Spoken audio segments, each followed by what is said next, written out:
Olá, bom dia. Hoje, sexta-feira, dia 28 de junho de 2019. Está no ar mais um programa A Notícia de Frente. E aqui ao meu lado tem o Lúcio Sorge e o professor Lorenberg Alves. Bom dia, Lúcio. Bom dia, Nayara. Bom dia, professor Lorenberg. E bom dia a você que sempre nos honra com a sua companhia. Bom dia, professor. Bom dia, Nayara. Bom dia, Lúcio Sorge. Bom dia, telespectador. Bom dia a você também que nos acompanha. Eu quero começar então falando da última pesquisa Ibope sobre a aprovação do governo Jair Bolsonaro. Olha só, o governo Jair Bolsonaro tem aprovação de 32% e reprovação de 32%, diz pesquisa do Ibope. O índice na verdade, é o menor desde a posse do governo em janeiro deste ano. A pesquisa Ibope divulgada ontem mostra os seguintes percentuais na avaliação sobre o governo Jair Bolsonaro: ótimo e bom, 32%, regular, 32%, ruim, péssimo, 32% e não sabem responder, 3%. A pesquisa foi encomendada pela Confederação Nacional da Indústria, a CNI. De acordo com a entidade, o levantamento foi feito entre os dias 20 e 23 de junho e ouviu 2.000 pessoas em 126 municípios do país. O nível de confiança da pesquisa é de 95%. Pois é, Nayara, e o presidente Jair Bolsonaro, essas pesquisas aí que vêm sendo feitas, né?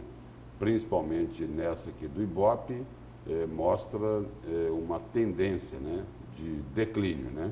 Ele está caindo aí na aprovação, porque nessa pesquisa ele aparece com 32% de aprovação. Na pesquisa anterior, o número dele era de 35%. A reprovação, que agora também é de 32%, na pesquisa anterior era 5% menor. Ele tinha 27% de reprovação e 35% de aprovação, né? E tem um índice aqui, professor e Lúcio. O cruzamento de dados aponta que a queda na popularidade do presidente é maior entre as mulheres, entre os que possuem até a 4ª série de educação fundamental e entre os brasileiros com menor renda familiar. Enquanto os homens, 54%, aprovam o governo. Se os dados da pesquisa estiverem corretos, a gente tem que falar sempre isso, Lúcio, porque no ano da eleição, o que teve de erros nas pesquisas não está escrito. Portanto, a gente tem que sempre levar em consideração o seguinte: se esses números estão corretos, o governo e, sobretudo, a figura do presidente da República vem perdendo espaço muito grande no que diz respeito à opinião pública, Nayara. E você está num período em que deveria estar, Lúcio, de lua de mel com a população. Principalmente no caso do Jair Bolsonaro, que teve uma votação expressiva em 2018. Foram mais de 57 milhões de votos. Portanto, a credibilidade que ele ganhou nas urnas, deveria ser estendido à lua de mel dele, a meu juízo. E precisa analisar também o seguinte, quer dizer, toda essa votação de Jair Bolsonaro, né, tinha também embutido aí nessa votação uma rejeição ao PT. Exatamente. Isso precisa ser considerado. Por exemplo, teve gente que votou em Bolsonaro porque não queria votar de jeito nenhum no PT. É verdade, tem que ser considerado isso também. Mas, de todo modo, a queda na opinião pública é significativa. De 35 para 32 em um curto espaço de tempo.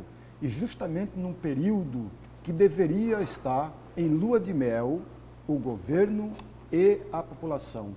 E o que nós vemos é exatamente ao contrário. O que está cometendo os erros? Pois é, a que é atribuído essa queda? Exatamente. Essa que é a questão que nós deveríamos estar discutindo aqui.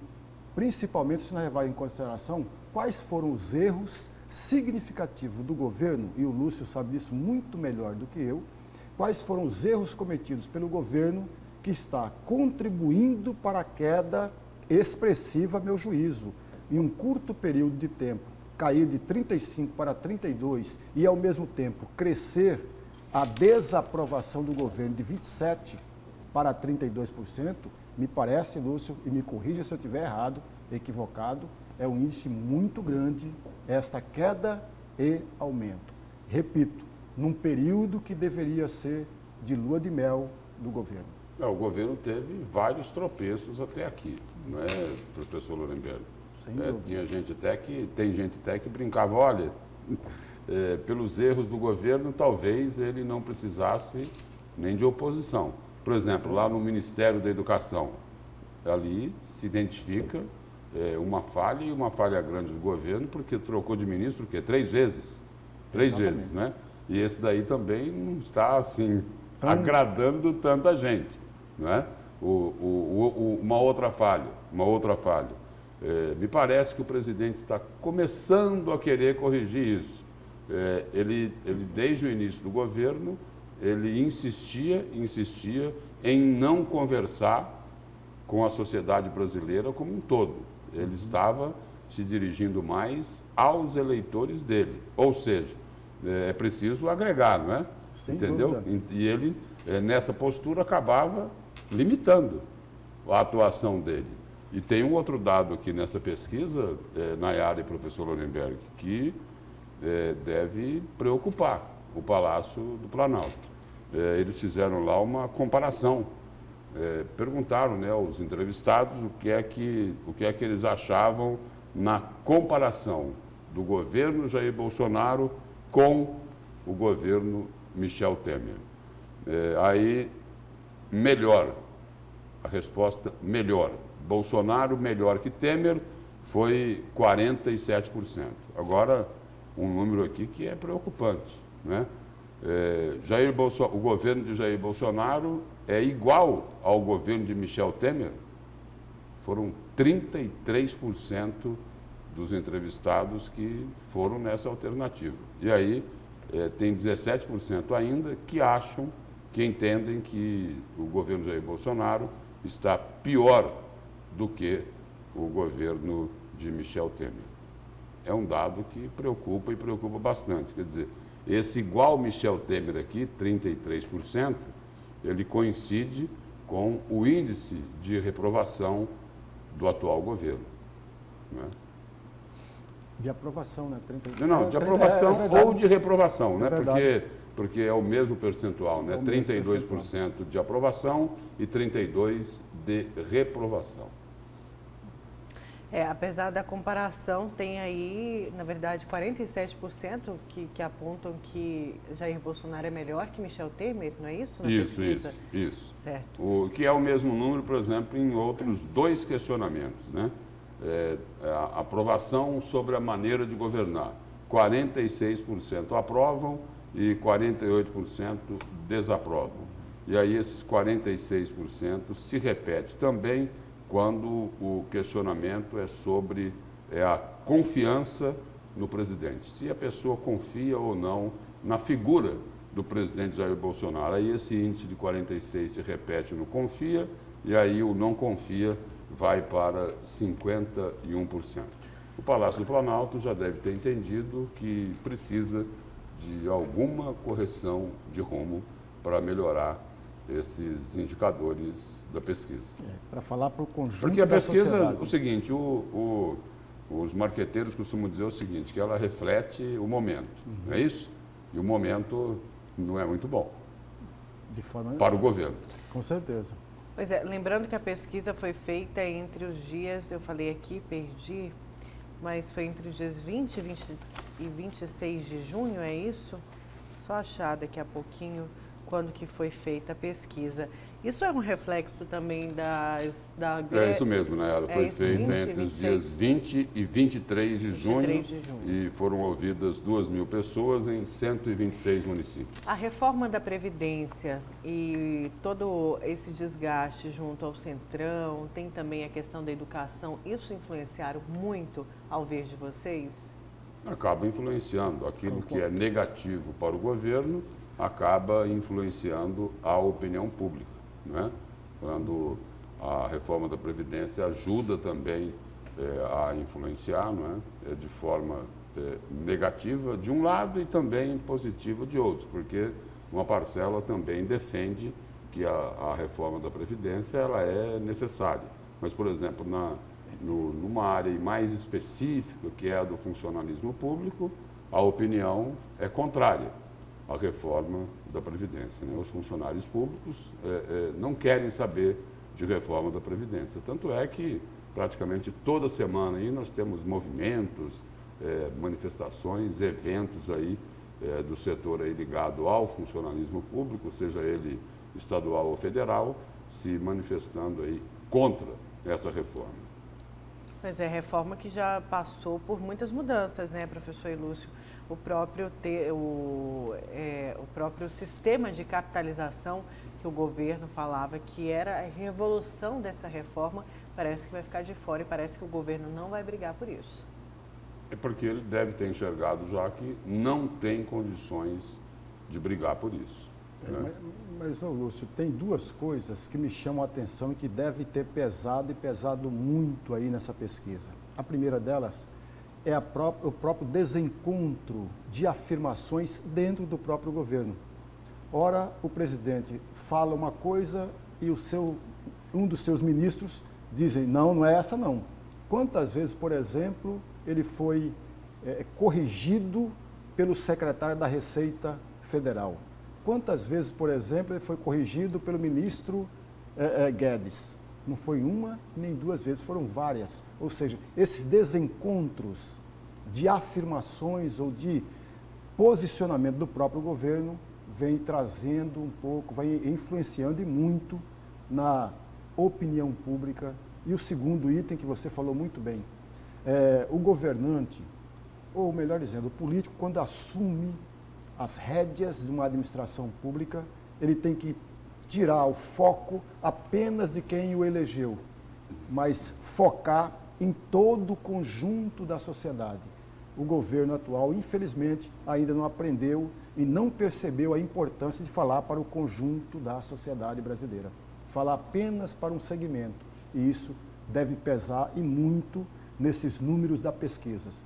Volto a afirmar, se esses números estiverem de fato corretos. Porque os eleitores, quem votou em Bolsonaro, Jair Bolsonaro, já é dele, não é? Já é dele. Já é dele. O tempo que passou aí é muito pequeno para que ele tenha desapontado tanto assim aqueles que votaram nele.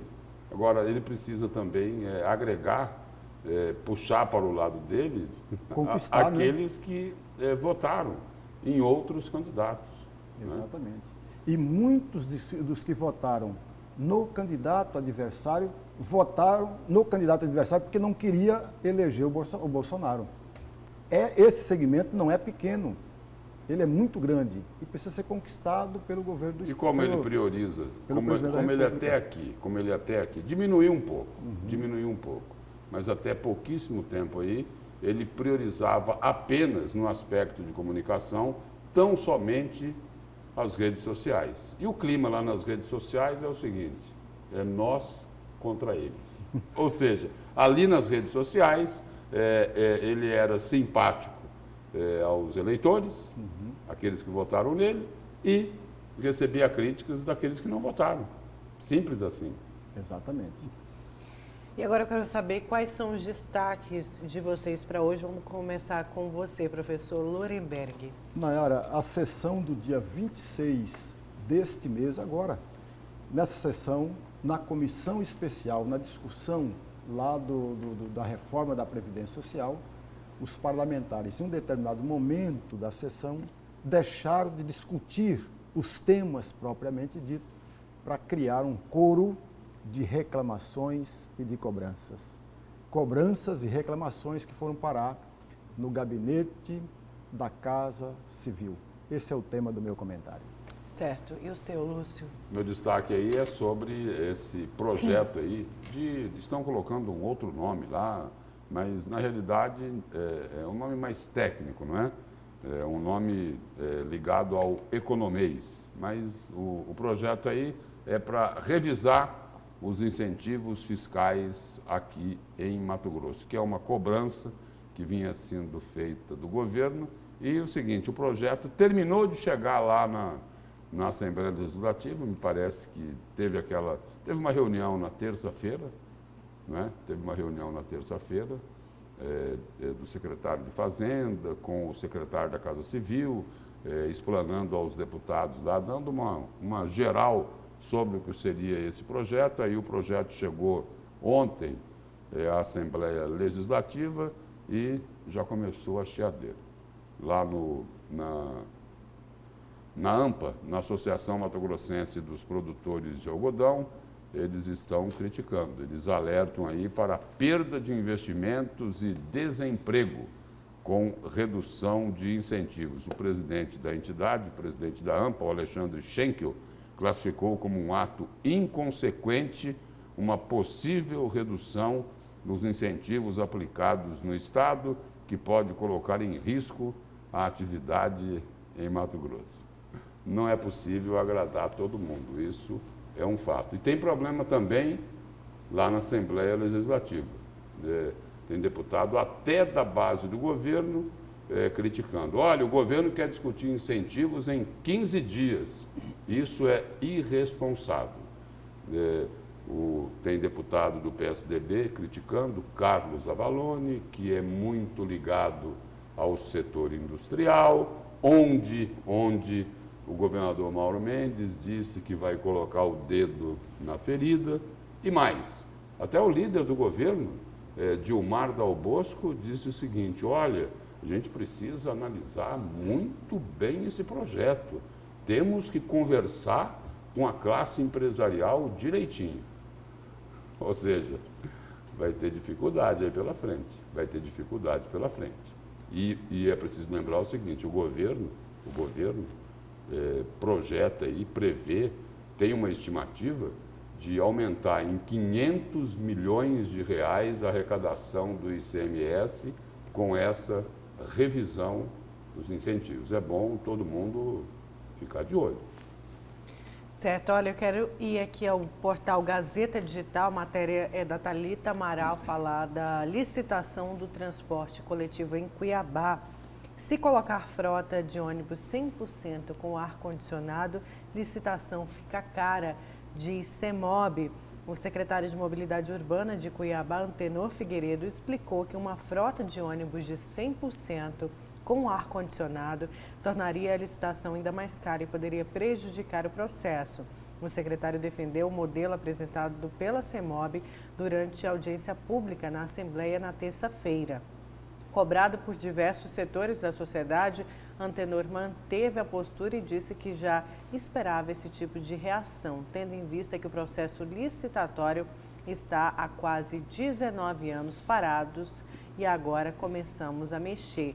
Entre as cobranças feitas pelos participantes da audiência pública estão a melhoria da frota, tempo de espera, aumento no número de ônibus circulando e, claro, além do ar-condicionado, que é um problema sério, não é luxo, na verdade é necessidade para uma capital tão quente quanto Cuiabá. E um ponto que seria extremamente importante ser privilegiado nessa licitação é o seguinte: ela deve ou deveria ter sido concebida pensando o seguinte, no serviço que será prestado à população. Esta licitação, as regras da licitação devem privilegiar o usuário e não ficar pensando no conforto e na satisfação do empresário do transporte coletivo, que, como é esse transporte hoje, deixa muito a desejar. É sofrível. Os veículos quebram no meio da rua por falta de manutenção, andam superlotados. Os pontos de ônibus, principalmente nos bairros, no centro também tem isso, mas principalmente nos bairros, quando tem, eles estão caindo aos pedaços. Então, devia se pensar muito mais no conforto do usuário e menos na satisfação do empresário. É lógico que aí é uma atividade econômica, é preciso preservar o lucro das empresas, não é? Só que não pode ocorrer depois dessa licitação aí o que acontece hoje. O empresário não cumpre o contrato, não cumpre a obrigação dele, não tem uma fiscalização rigorosa, o empresário não sofre as penalidades que deveria sofrer e fica tudo por isso mesmo. Só não fica tudo por isso mesmo é lá no ponto de ônibus. É quando o usuário que utiliza esse transporte, ele não sofre, não. Não é sofrimento, não. É humilhação, porque ele é humilhado nesse transporte coletivo, pela péssima qualidade que é oferecida aqui em Cuiabá. É nisso que deveria ser pensado, é nisso que os órgãos de controle e fiscalização devem ficar atentos. Eu não tenho dúvida nenhuma, Nayara, que uma frota com 100% de ar-condicionado, 100% dos ônibus com ar-condicionado, o custo é maior. Todos nós sabemos disso. Um ônibus com ar-condicionado, o custo para movimentar esse ônibus é muito maior do que um ônibus sem ar-condicionado. Isso é claro e evidente.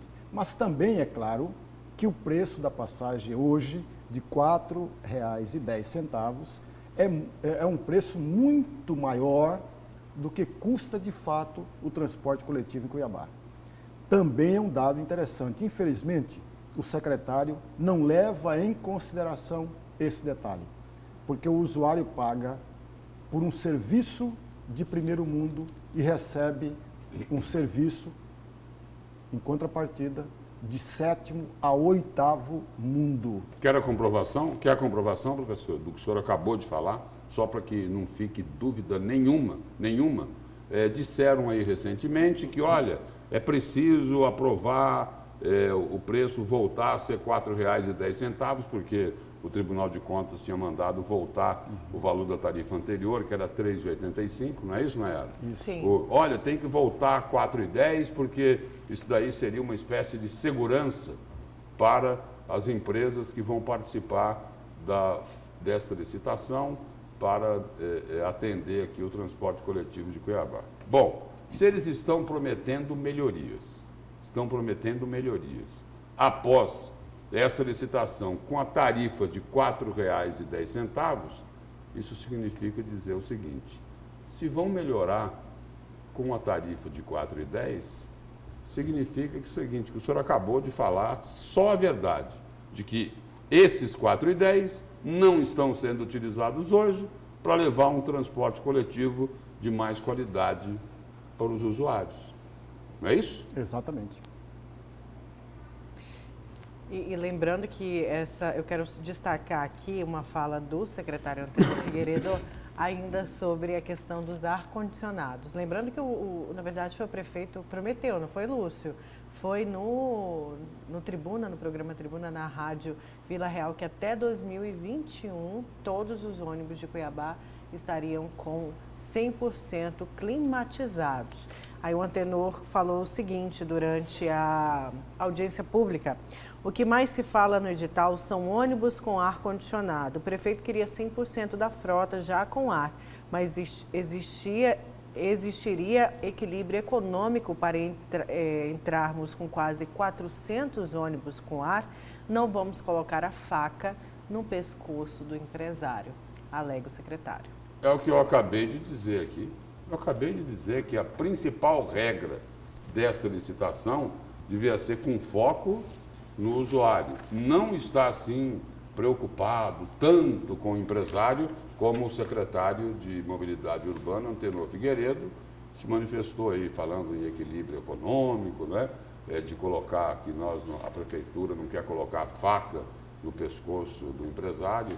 Tudo bem, nós acabamos de falar aqui, tem que ter sim o equilíbrio econômico. Agora, a preocupação, a prioridade do poder público não deve ser com o empresário. O empresário que seja criativo dentro do negócio dele para poder prestar um bom serviço. Não é isso? E não querer ganhar muito a mais do que essa atividade permite. Agora, se não olharem para o usuário de forma prioritária, é lógico, ele vai ficar no prejuízo e o beneficiado continuará sendo o empresário do transporte coletivo. reclamam que tem custos muito altos, que a tarifa não é tão boa assim, mas ninguém quebra, professor. Ninguém quebrou, Nayara. Ninguém quebrou. Na verdade, quem quebra Eles mesmo estão diariamente nesse ônibus é a população, Eles estão bem né? das pernas. E aí, teremos muitas novas empresas no transporte coletivo aqui de Cuiabá? Ou vai ter figurinha repetida? Hã? Tanto eles não quebram, Lúcio, que eles provavelmente repetirão todos na disputa pela licitação. As mesmas empresas.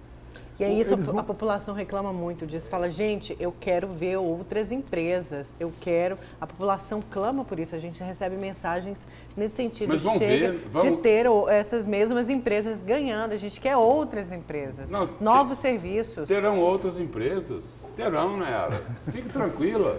Fique tranquila.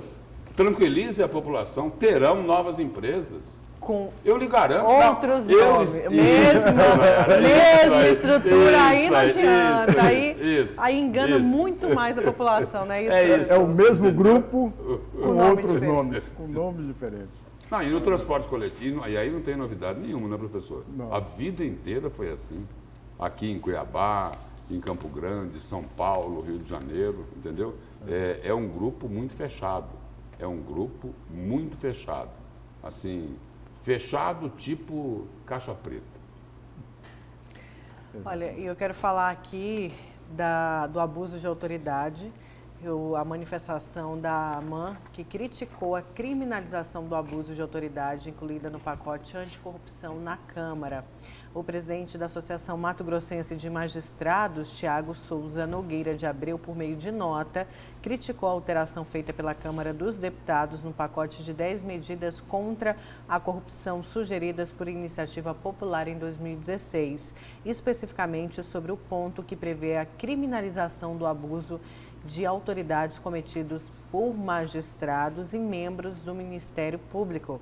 Ele diz que a medida viola a independência e autonomia do Poder Judiciário. A Comissão de Constituição e Justiça, a gente falou disso aqui ontem, aprovou na quarta-feira, por 19 votos favoráveis a 3 contrários, o projeto de lei que criminaliza o abuso de autoridades. Só para a gente ter aqui também mais uma informação de como que votaram os nossos senadores, a gente tem aqui o voto, o senador Wellington Fagundes, do PL, e o Jaime Campos, do DEM, votaram a favor da punição para juízes e integrantes do Ministério Público que cometerem abuso de autoridades.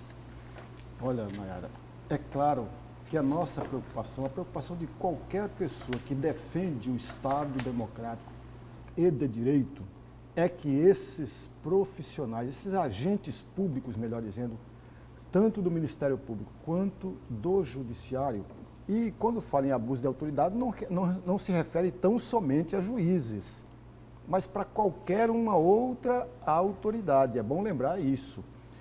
No Estado democrático de direito, é preciso ter limite às ações.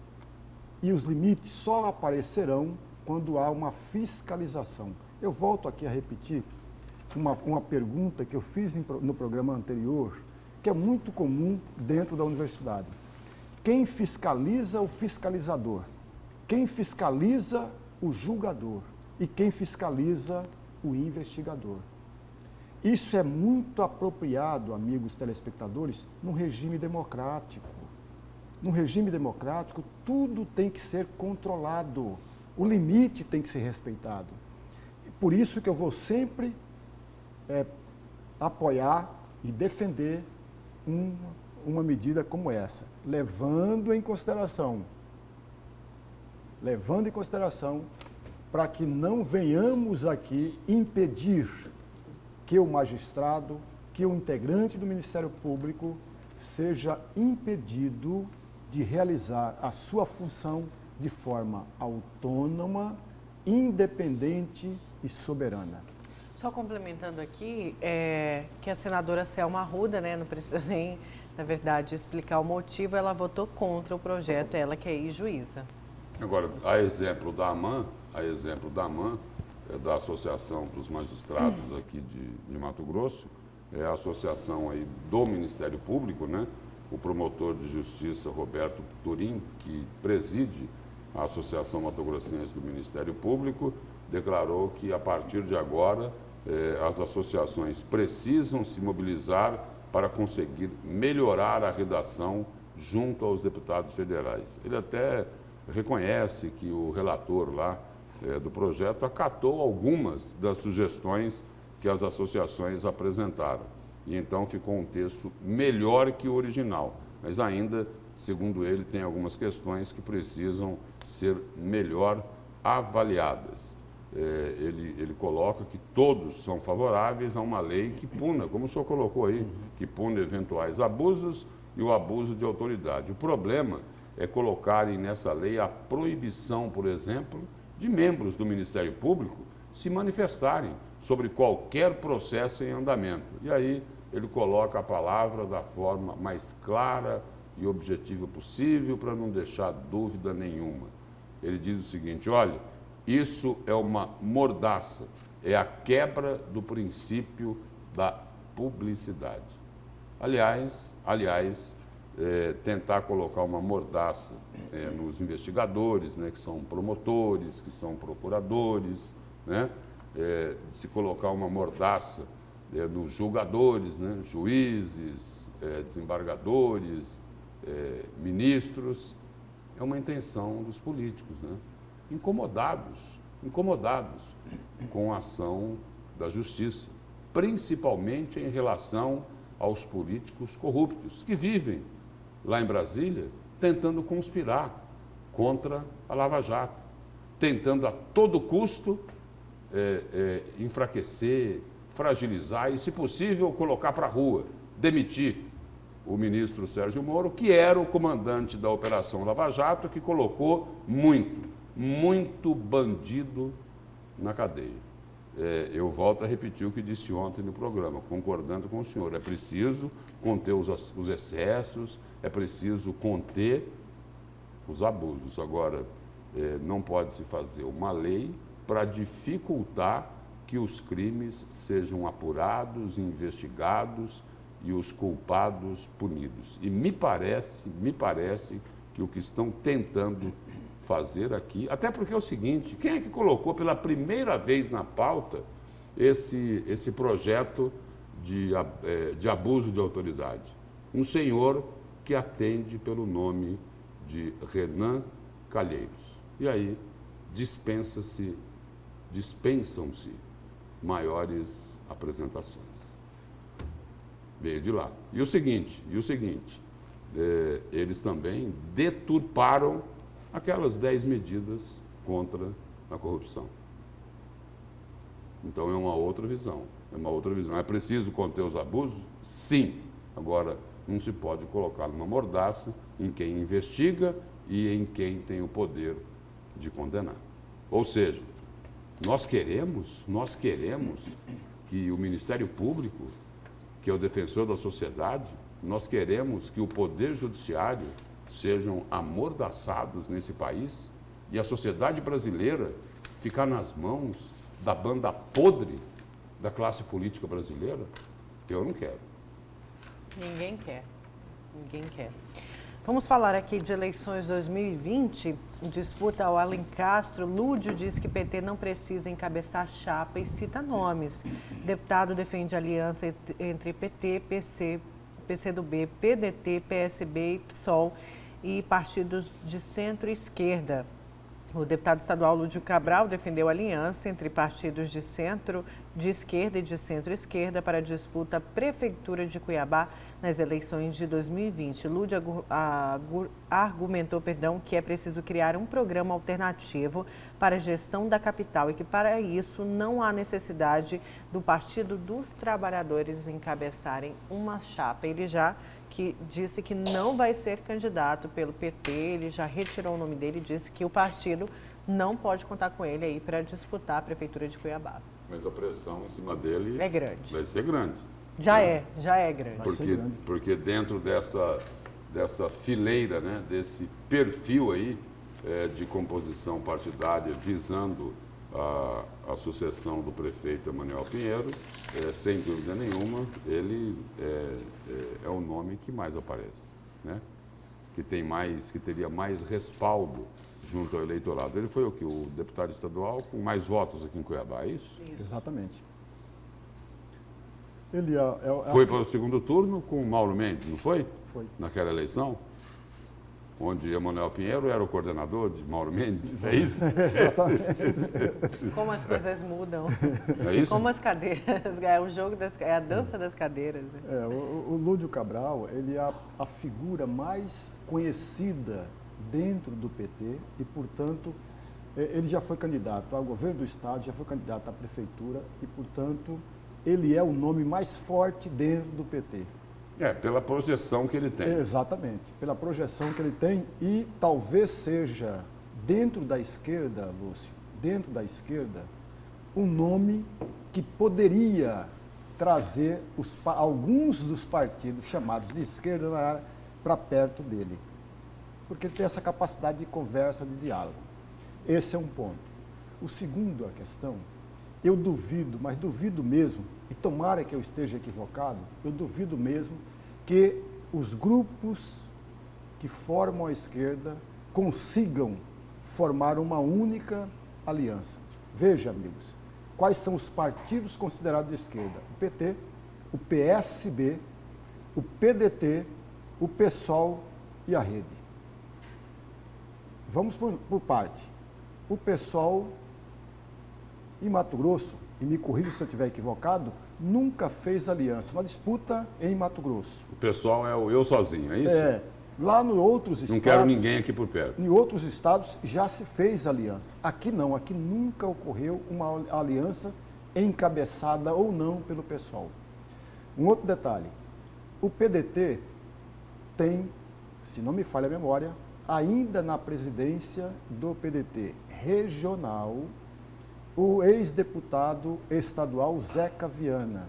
E conta como um forte nome dentro do PDT com o vice-governador Otaviano Pivetta. Ah, mas e o juiz Julier?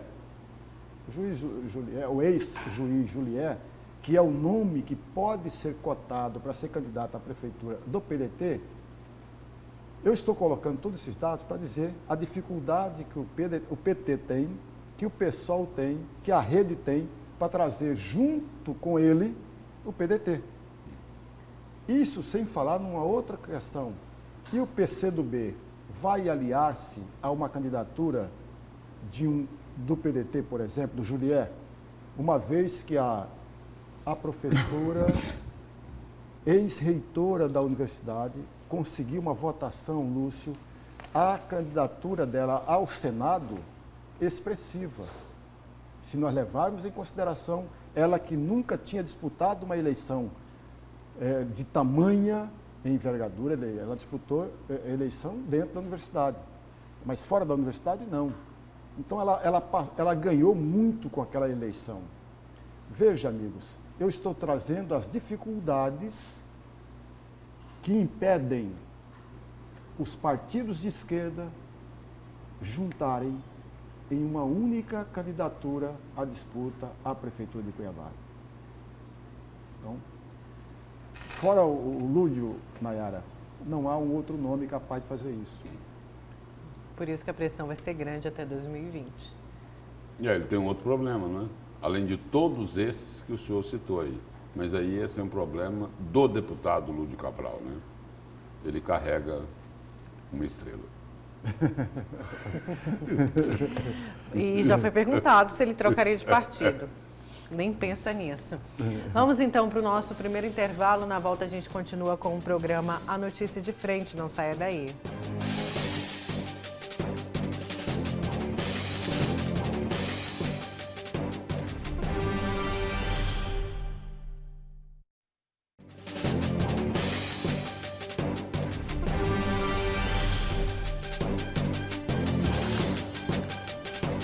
Voltamos com a segunda parte do programa A Notícia de Frente. O deputado estadual pelo Democrata, Gilmar Dal Bosco, líder do governo na Assembleia Legislativa, participou ontem do Jornal do Meio-Dia. Vamos conferir alguns trechos desta entrevista.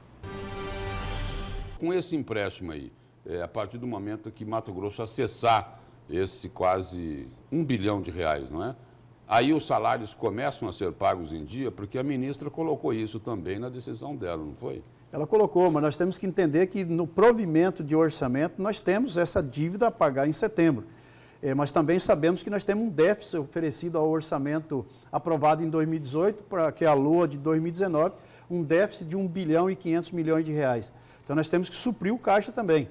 Nós estamos com dificuldade financeira momentaneamente também, estamos melhorando a nossa arrecadação, tivemos frustração de repasse do governo federal, um exemplo, a saúde em 200 milhões. Mas aumentou bastante a arrecadação. Aumentou a arrecadação, mas nós temos um déficit de 2018 e tinha um déficit também no orçamento de 2019.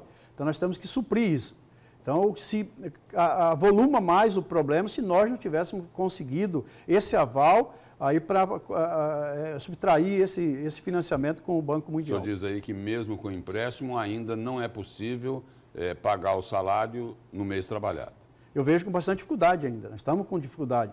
Nós temos que melhorar, e isso o Estado está fazendo para que a gente possa melhorar a nossa arrecadação. Mesmo a Assembleia autorizando lei, com o exemplo que nós tivemos, é um aumento real na arrecadação do FETAB, e com essa diminuição da gestão, que nós é uma lei da reforma administrativa, mesmo assim nós estamos vindo ainda em momentos difíceis. Eu vejo que nós temos que incrementar um pouco mais a receita para que a gente melhore aí o pagamento dos servidores. Está chegando, ou chegou lá à Assembleia, um projeto que pode melhorar aí por ano, aumentar em R$500 milhões a arrecadação de ICMS aqui em Mato Grosso, que é o projeto de revisão dos incentivos fiscais. Esse é um projeto aí que deve ser aprovado com rapidez, ou os deputados podem colocar dificuldades na aprovação desse projeto, deputado?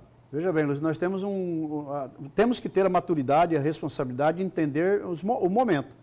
Nós temos que analisar agora, na demonstração que foi feita pelo secretário de Fazenda, junto com o secretário-chefe da Casa Civil, nós vimos algumas alterações até de regime de cobrança. Então, nós temos que avaliar isso com o setor empresarial do Estado de Mato Grosso, com os setores segmentados de cada cadeia produtiva do Estado, setor empresarial, micro, pequeno empreendedor, o comércio, para que a gente discuta.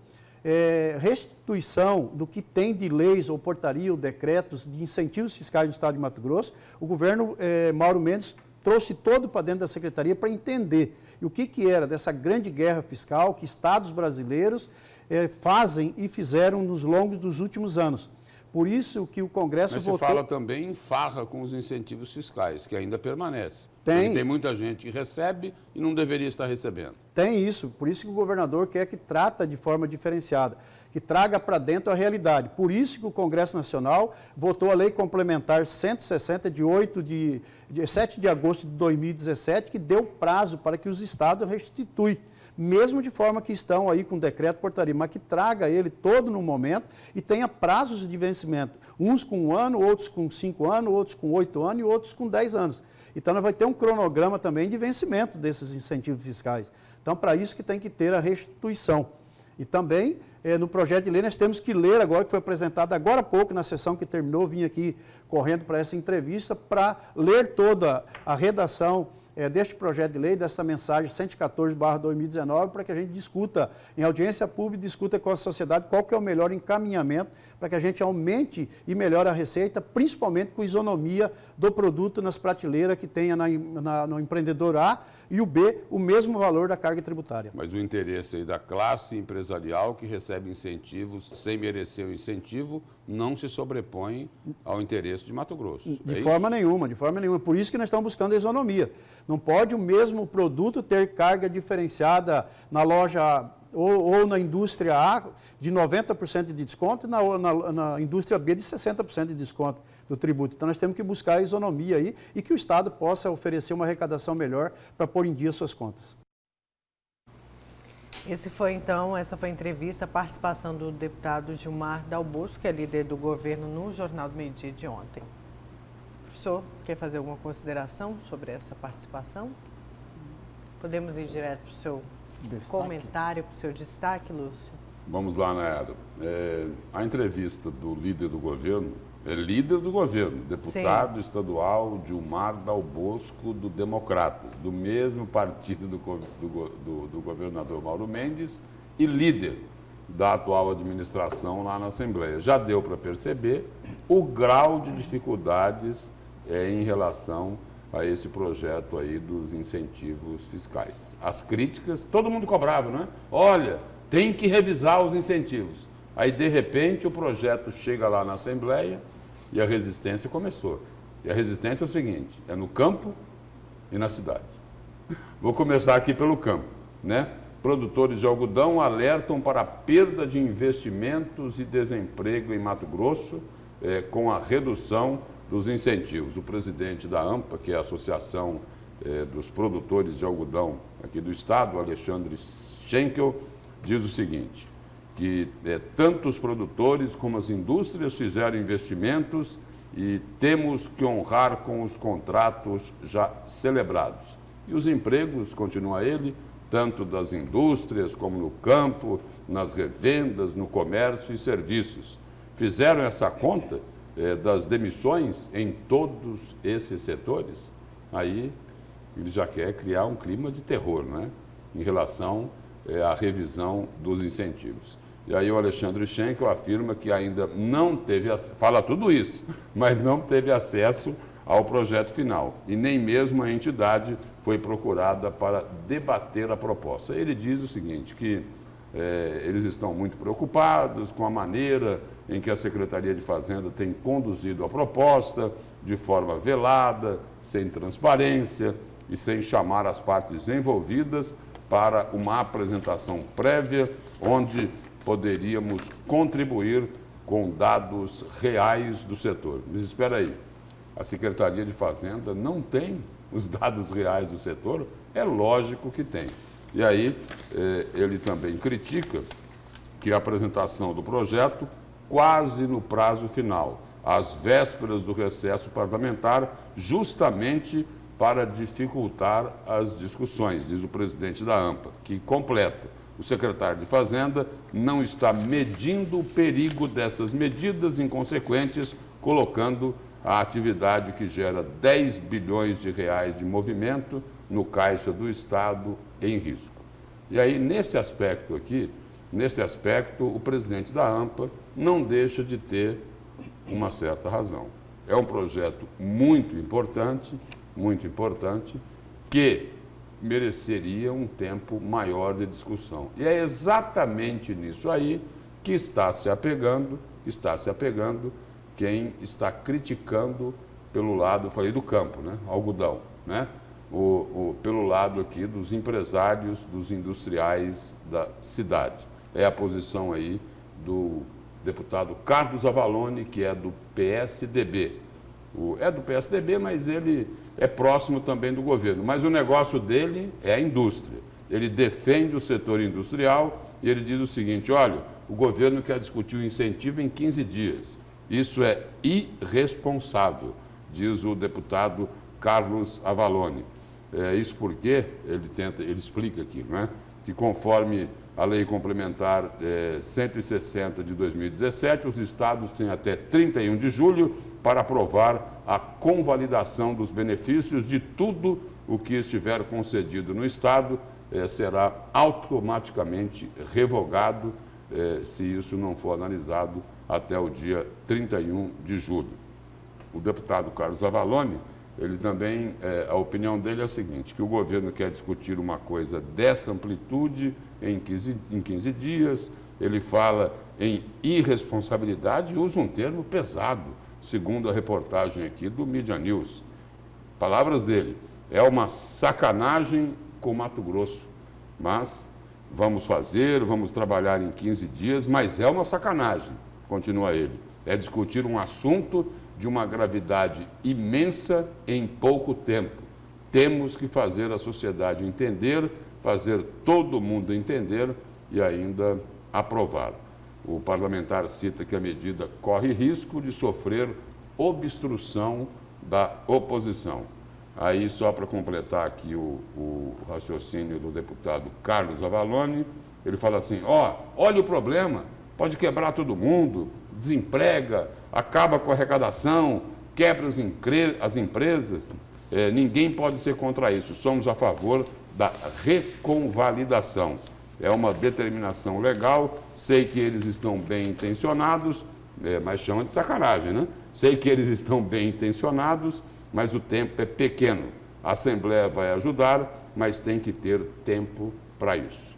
O que o governo já explicou sobre essa proposta, não detalhou, mas já disse o seguinte, que a revisão nos incentivos poderá ou deverá aumentar a arrecadação a arrecadação do ICMS em 500 milhões de reais. E aí é o seguinte, tem muita gente que não precisaria estar recebendo esses incentivos, está recebendo, não retorna para a sociedade aquilo que deveria retornar. É preciso o seguinte, é preciso ter mais transparência, é preciso, o Ministério Público Estadual já cobrou isso, olha, a concessão dos incentivos fiscais tem que ser feita com mais critério.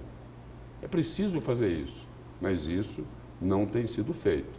E o seguinte, um trabalho importante que está sendo feito pela Secretaria de Fazenda é que ela passou um pente fino nos incentivos. Por quê? Porque esses números dos incentivos, professor e Nayara, eles eram maquiados.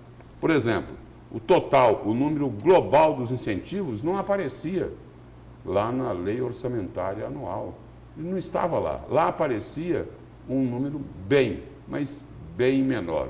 Porque há alguém no governo anterior ou nos governos anteriores não interessava que isso fosse tão transparente. No caso dos incentivos fiscais, não custa lembrar que a prisão lá do ex-governador Silval Barbosa foi exatamente por causa da propina nos incentivos fiscais.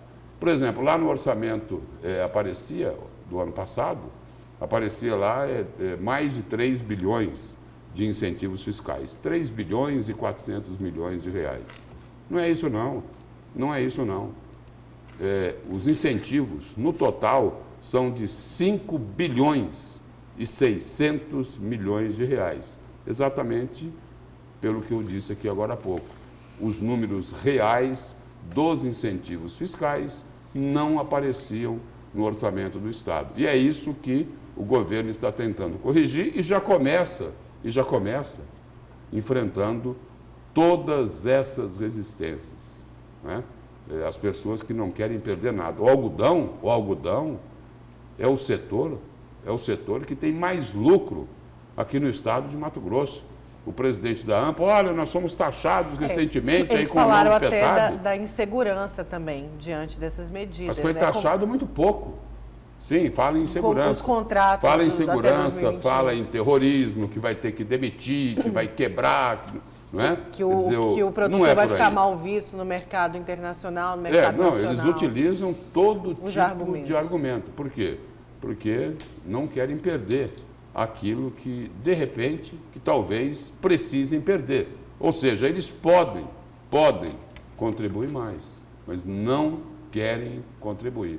Ou será que não é importante cortar os incentivos de quem não tem necessidade de receber? Incentivo aqui era concedido sem obedecer às normas do CONFAS. Era por portaria. Muita gente recebe incentivo dessa forma. E é isso que precisa ser corrigido. Por isso que o governador Mauro Mendes disse o seguinte, demorou, isso precisa ser reconhecido, demorou para apresentar esse projeto.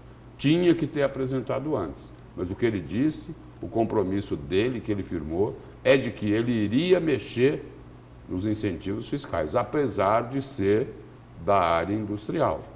Mauro Mendes é do setor industrial, foi presidente da Federação das Indústrias, está lá na Federação das Indústrias, um grande amigo dele, né?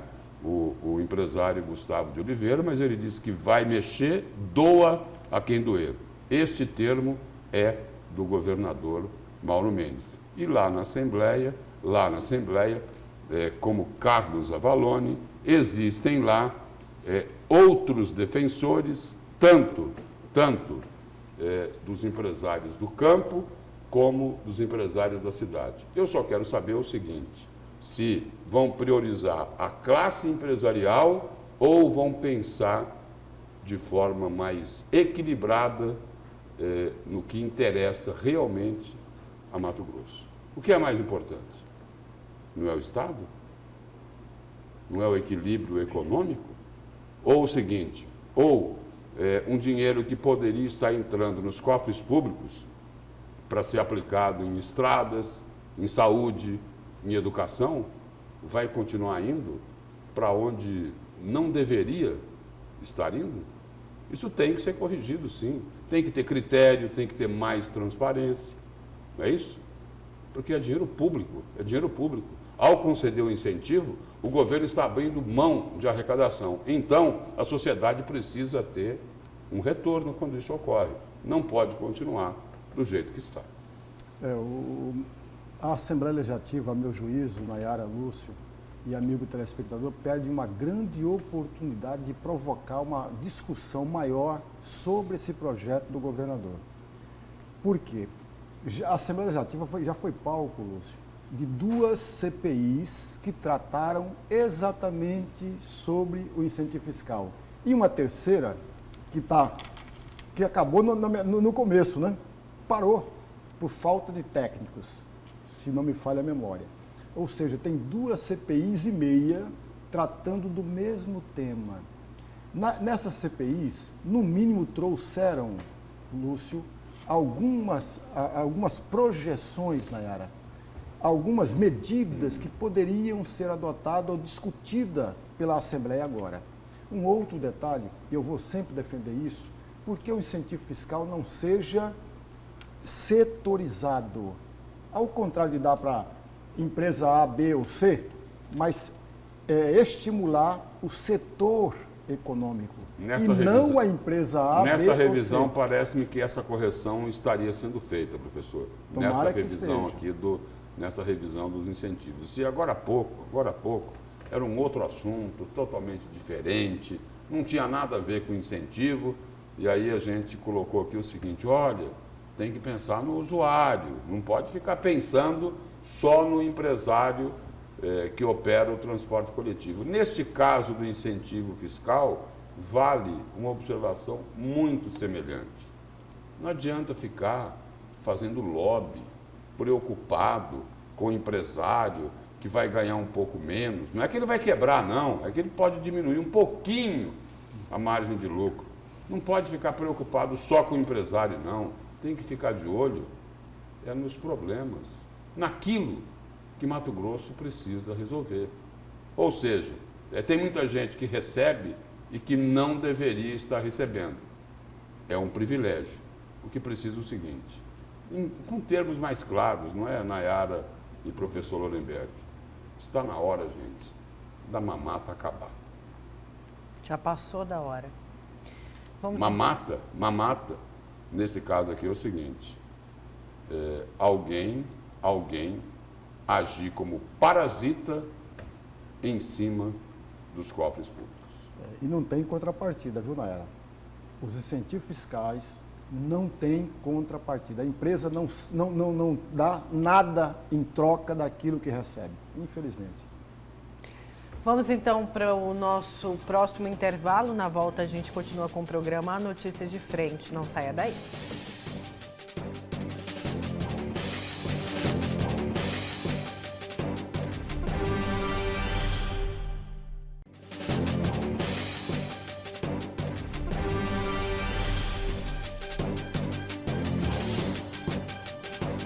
Voltamos com a última parte do programa A Notícia de Frente. Vamos aqui ao GD, ao site Gazeta Digital, ao portal Gazeta Digital.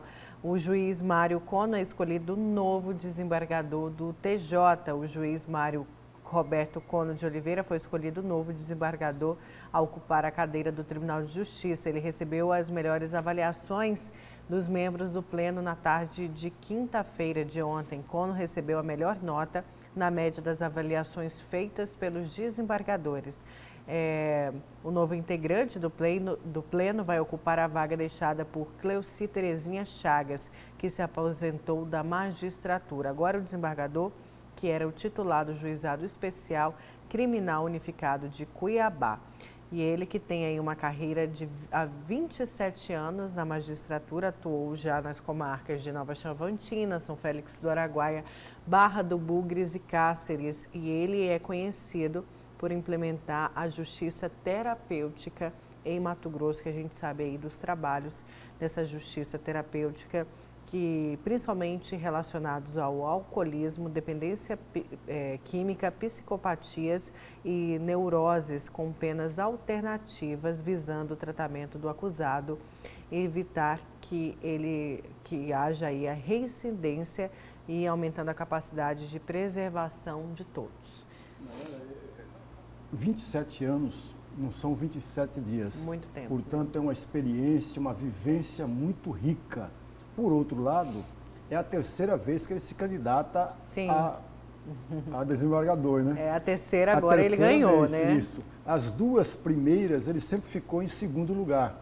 Portanto, é alguém que, além de ter o apoio de um número muito grande de pessoas, tem uma experiência muito rica e isso conta. E conta muito para alguém que queira ser desembargador. Chegou muito próximo, né, da pontuação do novo desembargador, né, do juiz Mário Roberto Cono de Oliveira. Chegou muito próximo da pontuação dele o juiz Gilperes Fernandes da Silva, que atua por mas muito tempo nas varas de justiça familiar, né?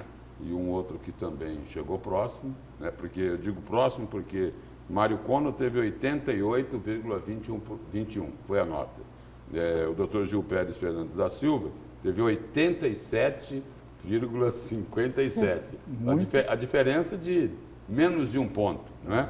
E aí, um outro que chegou muito próximo, ele está lá na 7ª Vara Criminal da Justiça Estadual, que é o doutor Jorge Luiz Tadeu Rodrigues, também reconhecido aí como um juiz que tem um trabalho espetacular na Justiça de Mato Grosso, um grande magistrado.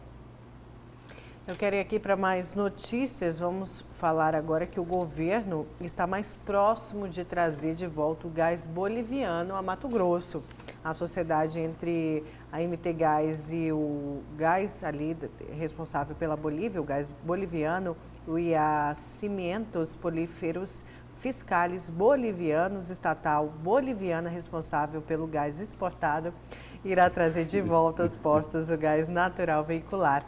Essa é a perspectiva do contrato que será fechado entre as duas empresas, mas que ainda não tem data para ser assinado. Depois da visita do governador Mauro Mendes ao presidente da Bolívia, o Evo Morales, foi a vez do ministro Luiz Alberto Sánchez Fernandes, que devolveu a visita na quinta-feira, ontem, na tarde de quinta-feira, para tratar de mais detalhes desta negociação. Boa notícia. Essa é uma boa Estado notícia. de Mato Grosso, né? Pois não, professor. Não, é um outro assunto. Eu também ia falar do outro assunto. Não, então É muito rápido, Lúcio. Lembra Os mais velhos têm prioridade, pode falar. Lembra do que nós comentávamos aqui, das férias do senador que está preso, o ministro do Supremo Tribunal Federal, o Antônio de Moraes, simplesmente... Alexandre de Moraes indeferiu. É bom a gente falar isso porque nós comentamos isso ontem. Ele cassou a decisão da Justiça lá de Brasília. É verdade. Da Justiça Federal lá de Brasília. Ele acabou até se antecipando, né? Porque ele tomou a decisão de cassar o que a Justiça Federal de Brasília autorizou. Ele tomou essa decisão, como as pessoas falam, de ofício, né? Isso. Sem ser provocado. A Procuradora-Geral da República já estava provocando o Supremo, mas ele tomou a decisão antes porque o absurdo ali foi grande, não é? Foi, e repercutiu. É do senador por Rondônia, do PDT, Assir Gurgax, que ia passar férias no Caribe, em Aruba, num hotel com diária de R$4.000. Ia poder aproveitar, ele que é um preso domiciliar, ia poder aproveitar aí de cassinos, de bares, né, o que restringe a prisão domiciliar, restringe a ida desse preso a esses lugares. Ele ia poder usufruir de tudo isso. E gerou, claro, indignação por parte da população inteira do país. E um outro assunto que nós tratamos aqui não foi de senador, foi de deputado e de deputado federal. E a notícia é a seguinte: o Conselho de Ética da Câmara dos Deputados abriu processo para averiguar se o deputado José Medeiros, do Podemos aqui de Mato Grosso, quebrou o decoro parlamentar ao chamar de vagabundo o também deputado Aliel Machado, do PSB do Paraná. E aí, essa manifestação aí, né, este palavrão de José Medeiros, aconteceu no dia 24 de abril, durante uma sessão no plenário. Esse processo pode até levar à cassação do deputado, mas para isso é preciso ser aprovado pelo plenário da Casa. E essa representação aí foi feita pelo PSB, pelo Partido Social Brasileiro, e aí José Medeiros informou por meio da assessoria dele que, abre aspas, está muito tranquilo, fecha aspas. Olha, e a gente falou no primeiro bloco sobre eleições 2020, a aliança da esquerda e centro-esquerda aí, que foi citado pelo deputado Lúdio Cabral, do PT. Agora eu quero falar também, de novo, nas eleições de 2020, mas agora de uma possível aliança entre o DEM e o MDB, partido de Emanuel Pinheiro. Emanuel Pinheiro diz que desentendimento com Fábio Garcia está superado e reitera aliança com o DEM. A matéria é do Olhar Direto. Página virada, pontuou o prefeito Emanuel Pinheiro ao ser questionado sobre a sucessão de alfinetadas entre ele e o ex-senador suplente, agora de senador Fábio Garcia, ex-deputado federal. Confiante na aliança com democratas, o MDBista disse que ficou chateado e classificou como deselegante por parte de Garcia, que destacou a possibilidade de apoio em uma eventual candidatura à reeleição do atual chefe do Palácio, Alencastro. Ele disse o seguinte: naquele momento eu fiquei um pouco chateado com a deselegância dele comigo, porque ele é meu amigo, sou amigo da família, votei nele para deputado federal. Aquilo que eu falei era um contexto geral, vocês que ligaram a ele. Mas o Fábio, eu gosto muito dele, tenho um respeito muito grande, tenho amizade grande também, sou admirador da história do avô dele. Para mim, está superado, disse Emanuel Pinheiro. O prefeito Emanuel Pinheiro só não admira as construtoras, né? Entendeu? A construtora... admira o pai, mas não admira o negócio do pai. Que pertence da família. Que pertence à família de Fábio Garcia. É isso? Então, aí a minha pergunta é a seguinte: Emanuel Pinheiro falou, olha, essa história aí com Fábio Garcia está superada. É isso? Então é o seguinte, o meu entendimento, Cuiabá, então, não precisa de construtoras melhores, é isso? É isso? Agora, superado. E aí, pelo lado lá de Fábio Garcia... Pois é, não teve pronunciamento. Cuiabá não precisa, então, de um prefeito melhor, é isso? Zerou o jogo? Será que é isso? Mantém o que está, né? Fábio Garcia não se pronunciou depois, disse que o prefeito falou, mas falta, né? Então, se pronunciar para saber se Cuiabá merece ou não um prefeito melhor.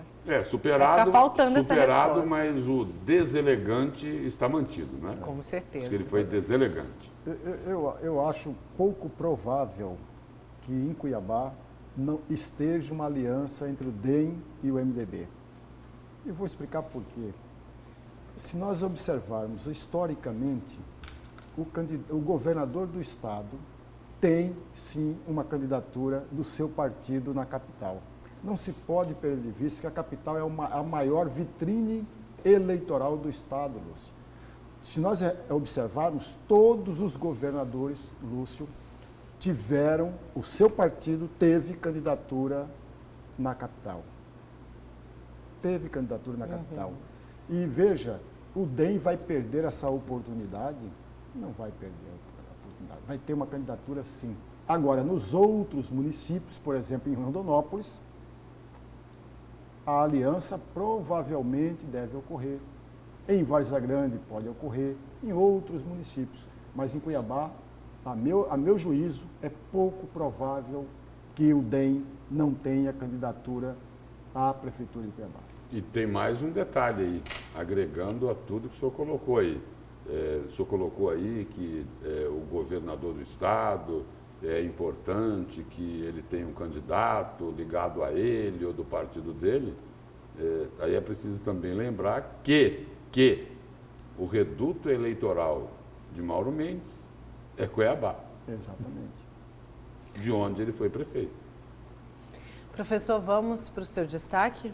Nayara, Lúcio e o amigo telespectador, na sessão do dia 26, lá na comissão especial, estavam as discussões a respeito dos itens correspondendo à reforma da Previdência Social. Porém, em um determinado momento, a discussão foi substituída pelas reclamações, pela cobrança. Cobrança e reclamação de todos os integrantes dos mais variados partidos políticos. Veja, não foi de apenas um partido, 2 partidos, mas de vários partidos políticos.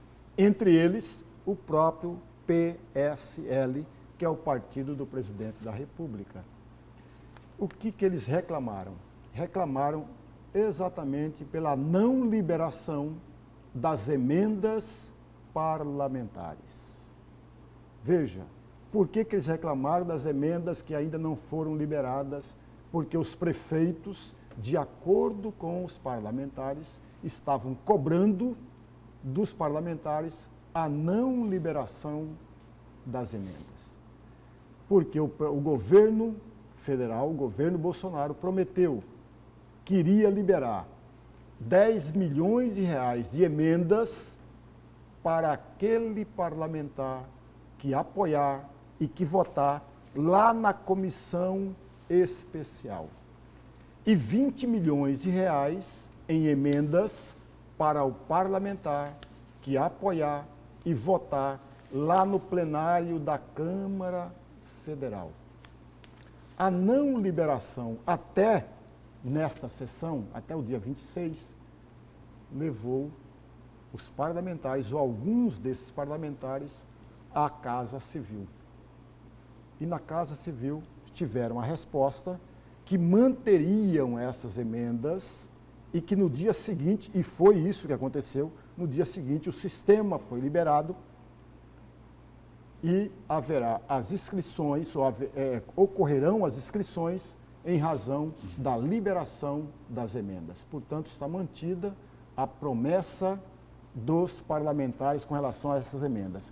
Por outro lado, atrasou um pouco a votação do relatório, porque imaginava-se, ou estava previsto, que a votação do relatório iria acontecer exatamente nessa semana.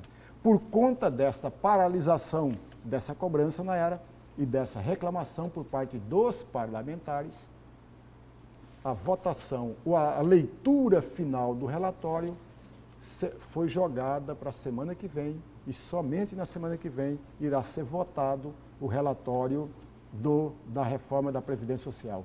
Isso foi bom, porque pode ser discutida ainda na semana que vem a inclusão dos estados, ou as inclusões dos estados e municípios na reforma da Previdência Social. Certo, vamos aqui, Lúcio, quer comentar um pouquinho? Quer Não, ressaltar o professor alguma coisa? já foi categórico. Ele já aí, foi bem claro. Aí é bom que a ele questão. Comenta, explica. É professor, né? É mania de professor, não tem jeito. Eu quero ir aqui para o site O Antagonista, só ler aqui uma notícia que vem do site O Antagonista. Está um pouquinho lento, mas antes, então, deixa eu ver se eu consigo abrir no celular o site O Antagonista, que eu quero destacar aqui com vocês uma notícia. Antes, até você localizar tá, aí, né, obrigada, o Lúcio. site do Antagonista, eu quero registrar algo aqui que eu considero um absurdo. Olha só, foi uma reportagem publicada no portal Gazeta Digital no dia de ontem, da repórter Ana Flávia Correia. Depois de 21 anos, o Instituto Flauta Mágica corre o risco de fechar. O Instituto Flauta Mágica corre o risco de fechar as portas por falta de recursos. Com isso, eles organizam um show aplausos, com o objetivo aí de angariar fundos para a manutenção do projeto. E é importante destacar aqui o seguinte: atualmente, o Flauta Mágica, olha só, professor, ficam lá discutindo, reduzir maioridade de 18 para 16, e aqui o Flauta Mágica atende cerca de 470 crianças e jovens em situação de vulnerabilidade social. É feito um trabalho de incentivo à arte por meio de aulas de orquestra, coral e balé. Agora, o que chama atenção, o que mais chama atenção aqui é o seguinte: o Flauta Mágica está com uma renda de R$5.000 por mês. Sabe quanto é que ele precisa para continuar existindo? Não é 1 milhão, 2 milhões, 10 milhões. Não, precisa de R$15.000. Só isso. E nós estamos pagando só de juros pelos empréstimos lá do VLT, nós que eu digo Mato Grosso, mais de 12 milhões de reais. Roubaram, meteram a mão, pagaram propina, não é isso? Ou gastaram mais de 1 bilhão lá no VLT e a obra está aí empacada. E aí, uma instituição que faz um trabalho belíssimo, como o Instituto Flauta Mágica, corre o risco de fechar porque faltam R$10.000 por mês e atendendo quase 500 crianças e jovens em situação de vulnerabilidade social. O que eu queria destacar... Tirando essas crianças e esses adolescentes da rua. Sem dúvida. Lúcio e professor, o que eu queria destacar aqui, estava carregando aqui, contando então com a máquina, né? Do site O Antagonista, ainda falando da questão das emendas, professor, não é compra de votos, diz novo vice-líder do governo sobre verba a deputados pró-reforma. Escolhido o novo vice-líder do governo na Câmara, o Herculano Passos, do MDB, nega que os 40 milhões prometidos a deputados que votarem pela reforma da Previdência seja compra de votos. A função do MDBista é ajudar na articulação para a aprovação do relatório de Samuel Moreira, que modificou ali bastante o texto da reforma. Herculano explica que o dinheiro não fica com os deputados, mas é destinado por emendas extras aos estados e municípios de origem dos parlamentares. São recursos de emendas extras. Primeiro, os deputados encaminham aos municípios, aí sim os municípios cadastram, depois o governo se empenha e depois o governo paga. Então não fica com o deputado, mas... Não fica. Não fica, não fica, mas não todo fico, mundo sabe como funciona esse jogo das seguinte, emendas. Vamos tentar detalhar isso aí. Vamos. Por exemplo, o deputado lá, ele tem lá 10 milhões de emendas, é isso? Aí ele indica uma obra lá no município dele, é isso? Normalmente, onde o prefeito é aliado a ele. Eles trocam figurinhas, não é isso? Eu quero dizer o seguinte: troca figurinha não é uma acusação que eu estou fazendo, não. Eles têm um bom relacionamento. E aí dizem, eu não sei se isso é verdade, mas a gente sempre ouviu esses comentários, que a emenda que o deputado indicou uma obra no município, aí ele conversa com o prefeito e comentam que existe algum tipo de interferência na indicação da empreiteira que vai realizar a obra, que será custeada com o dinheiro dessa emenda parlamentar, que o líder do governo diz que não fica no bolso do deputado. Deu para explicar, professor Lorenberg? Completamente. Certo, vamos então, Lúcio. Professor, muito obrigada. Bom dia, Nayara, bom dia, professor, e bom dia a todos. Bom dia, muito obrigada a você aí de casa.